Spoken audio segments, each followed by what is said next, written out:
kemampuan manajerial P3K yang diterapkan dalam ranah kompetensi itu ada 8 Bapak Ibu. Ada integritas, nah ini ada integritas, kemudian ada kerjasama, kemudian ada orientasi pada hasil, ada komunikasi, ada pelayanan publik, ada pengembangan diri dan orang lain, ada pengambilan keputusan, dan ada pengelolaan perubahan, mengelola perubahan, seperti itu. Nah, ini beberapa pengertiannya, Bapak Ibu.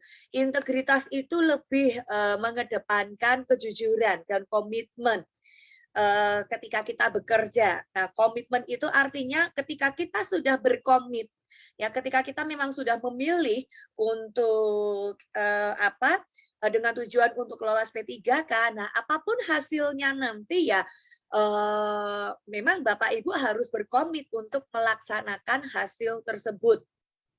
Seperti itu. Kemudian kerjasama. Nah, kerjasama ini di semua bidang juga dibutuhkan, Bapak Ibu. Kerjasama itu adalah kemampuan untuk menjalin dan mempertahankan hubungan kerja yang efektif.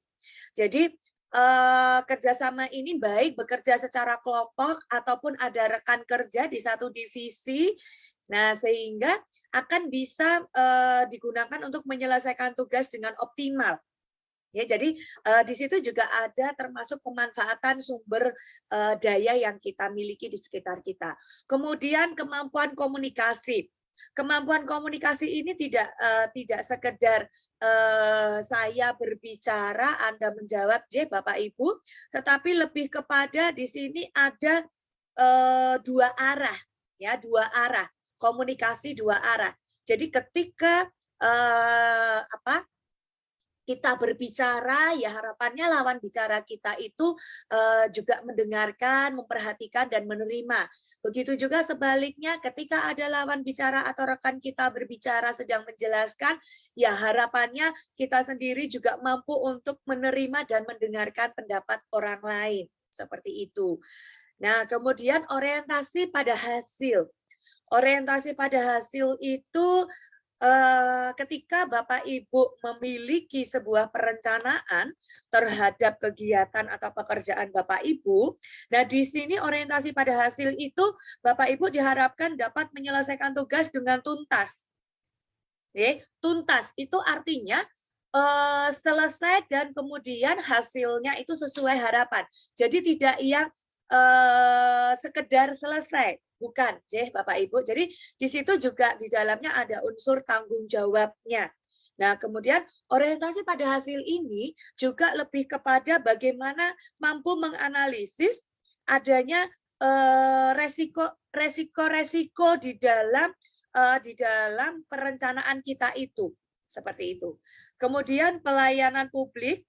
Nah, ini kemampuan untuk bersikap peduli, kemudian di dalamnya juga ada interaksi, bukan hanya interaksi terhadap rekan kerja, tetapi bagaimana interaksi terhadap masyarakat di sekitar kita, kemudian bagaimana mampu untuk memberikan kebutuhan dari masyarakat yang memang menginginkan jasa kita, misalnya seperti itu.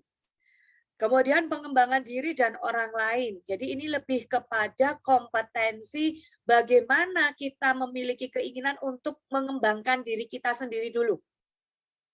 Nah itu bisa melalui pelatihan-pelatihan, kemudian mengikuti kursus seperti itu atau mengikuti workshop. Nah sehingga kegiatan-kegiatan itu harapannya akan bisa kita gunakan untuk mengembangkan diri kita. Selebihnya itu kompetensi kita juga harus bisa kita kembangkan untuk ke orang lain.